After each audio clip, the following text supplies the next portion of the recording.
Hey y'all, it is me again, back with another video. How is everybody doing out there? For me, I am tired. I am tired. This has been a crazy busy 2 weeks, and I am completely exhausted. I'm filming, which I don't normally do. I'm filming in the middle of the week right now. Because this weekend, it was just ridiculous. It was crazy. So, I didn't film, and so I'm here now doing it. But these last couple of days at work, it's just been, what is happening? And so I came home, ate my dinner, and I'm still hungry because I'm trying to cut back on what I'm eating. That didn't work. So I'm here sitting on my floor, about to unwind, I do puzzles to just make me wander. So my goddaughter got me this for Christmas. So she knows that I love puzzles. We sit and do puzzles together when she comes over, but she knows I love puzzles.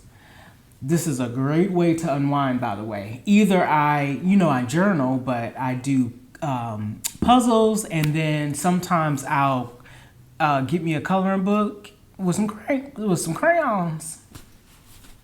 The best mental escape ever. Don't knock it. A grown woman doing coloring books. They're down here in my cabinet in the coffee table. But anyway, sitting here doing this. Got a sweet potato in the oven because that's what I love to eat a good sweet potato. That hopefully that will do it for me as far as me being hungry still. But anyway.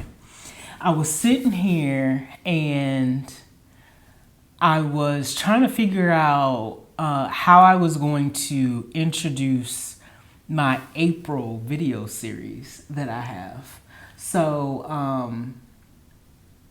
I thought I would say this first. I don't want you to rush past this, okay? So we celebrate Easter every single year, right? We show up, we take pictures, we hear a good message either on TV or we go to a physical church. But very few of us actually sit down and just think about what Easter means.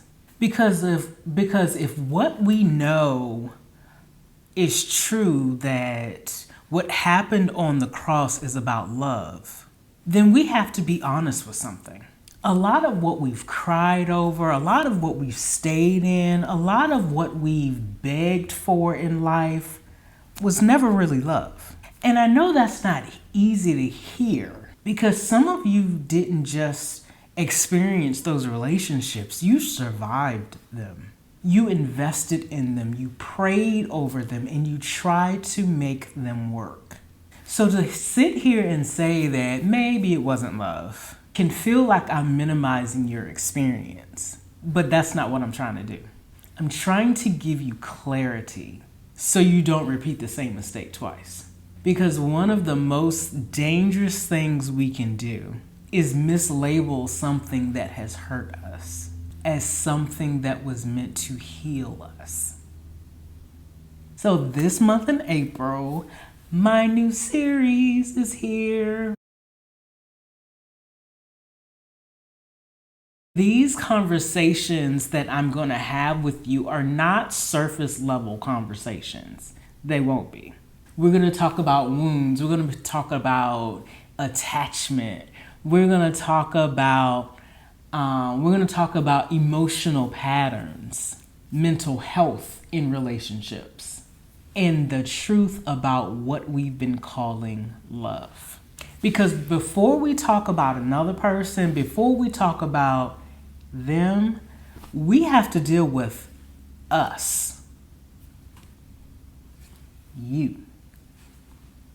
What we've experienced, what we normalize, and what we are willing to accept. And this video right here is going to act as that foundation. Because if we do not define love correctly, we will keep choosing wrong, but keep calling it right. All right, let's talk about it.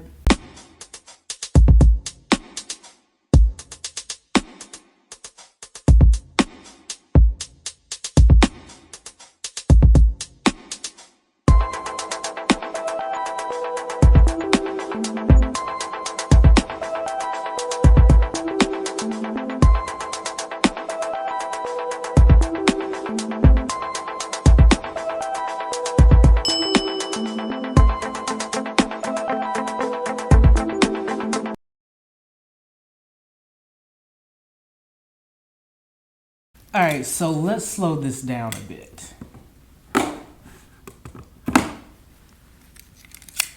When we look at the cross, we're not just looking at a sacrifice.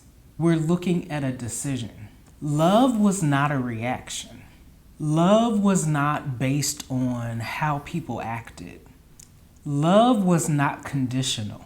Love was chosen. And that's important because many of us have only experienced love that is reactive or inconsistent or conditional. But biblical love is different.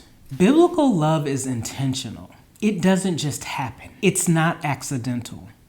It's chosen even if it's not convenient. Biblical love is also selfless. Not in the way where you lose yourself, but in the way where ego is not in control. Love is also consistent. Not perfect, but steady. Not hot one day and cold the next. Love is also truthful. Love is not supposed to confuse you. Love does not leave you constantly wondering where you stand with someone. That just does not happen. Love is very much clear. And what I really want you to sit with is that a lot of us have normalized confusion. Have you ever said something like this? They just need time. That's just how they are. Or love is hard. But there's a difference between love requiring effort and love causing emotional instability. And I need you to hear this clearly. Love does not require you to lose your peace to keep it. The love demonstrated on the cross didn't say, let me see if they act right first before I do this. It didn't say, I'll show up only if you meet my expectations. It was decided, it was rooted, it was secure. And because many of us have never experienced that type of love, we've mistaken intensity for depth. We've mistaken inconsistency for passion. And we've mistaken anxiety for connection.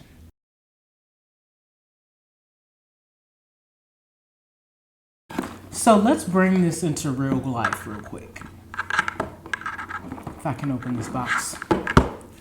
Because I'm about to make this real uncomfortable for a second. Oh my goodness. And you know what though? I have a cardboard box unfolded under my couch because when she comes over and we do puzzles, we'll put the cardboard box underneath the puzzle so I can just slide it on the couch so we can complete it next time. And I think that's what I'm gonna do with this. Because this is a lot. It's 500 pieces, which is not a lot, but it's a lot for tonight. But anyway, what was I saying? Oh, a lot of us don't know how to actually choose people. Me being one of them. Well, I do now, but I didn't in the past. We attach ourselves to them. And attachments have you doing stuff for love you never would. Attachment says, I don't want to lose you. But love says, I want this right for the both of us. Attachment is driven by fear. Love is rooted in truth. So this is what happens. You meet somebody, and instead of observing them and using discernment, you connect too quickly. You open up quickly. You invest quickly. You start imagining a life with them too quickly. And when things start feeling a little off, you do not step back like you should, but instead you hold on tighter, because now it's not just about them. It's about how they make you feel. And that's where we get stuck. Because some of us get in the situation where we're overthinking things all the time, checking our phone constantly, questioning where we stand, trying to prove our value. And instead of saying this isn't healthy, we will turn around and say this must be love. But let me say something that may shift your perspective. If you have to compete for consistency, you're not experiencing love. If you feel more anxious than secure, you're not experiencing love. If you have to shrink yourself to be chosen, you ain't experiencing love. That is not love. That is a wound looking for relief. And that is just a fact.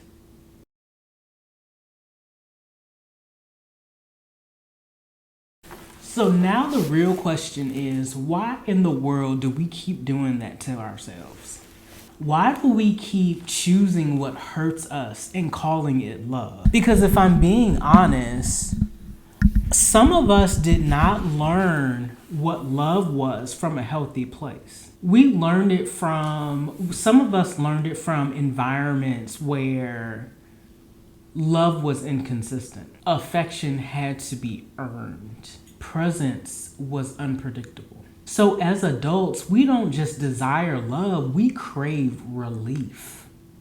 Relief from feeling unseen. A relief from feeling overlooked or feeling not enough. And when somebody comes into your life and temporarily fills that void, it feels powerful. It feels real, but it's not always love. Sometimes it's validation, distraction, or emotional dependency. And here's the deeper truth of it. Unhealed wounds don't just hurt, they choose. They choose who you're attracted to. They choose what you tolerate. They choose how long you stay around. So instead of saying, I want a healthy relationship, your decisions start saying, I just don't want to feel that pain again. And fear-based choices will always lead back to the same kind of situation, just with different people.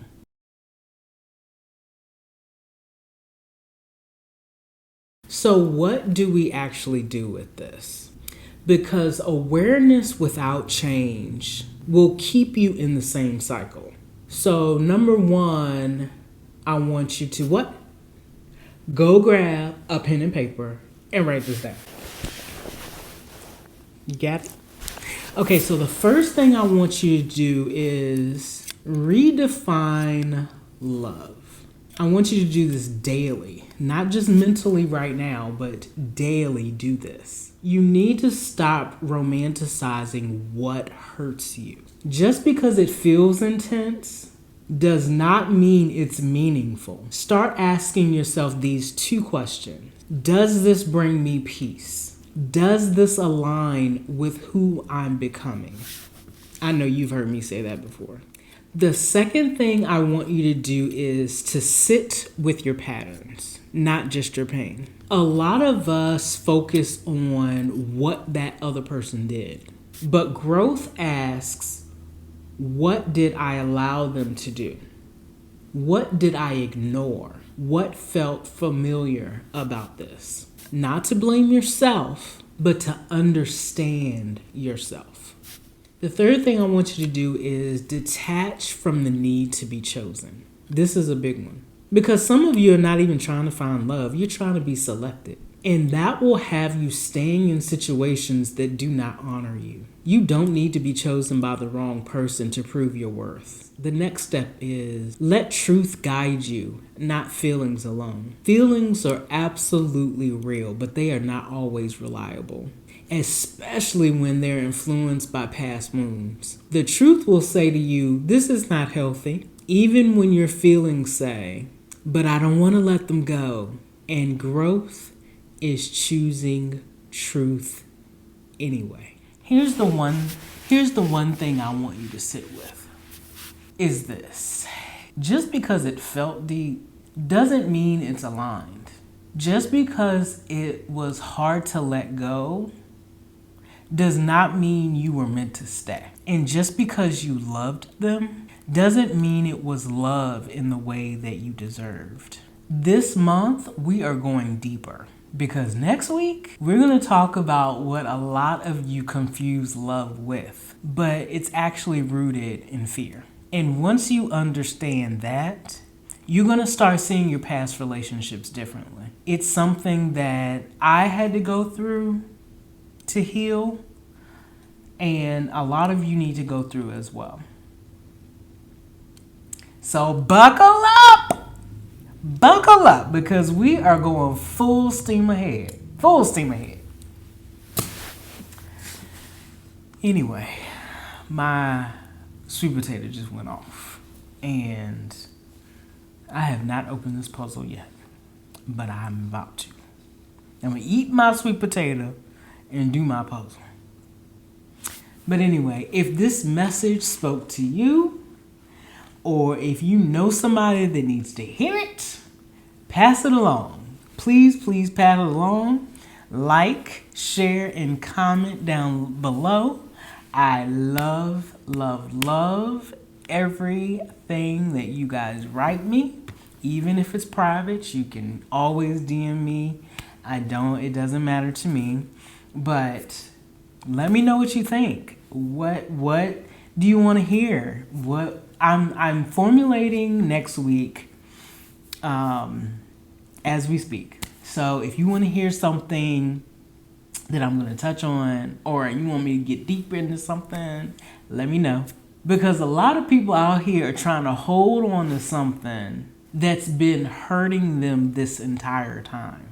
And maybe this is the moment where you start choosing differently. I will see you all next week, because healing does not happen all at once.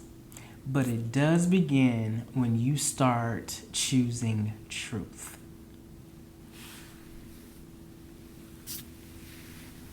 All right, let me stop. I love you all. Happy Easter. I will see you next Sunday. Goodbye for now.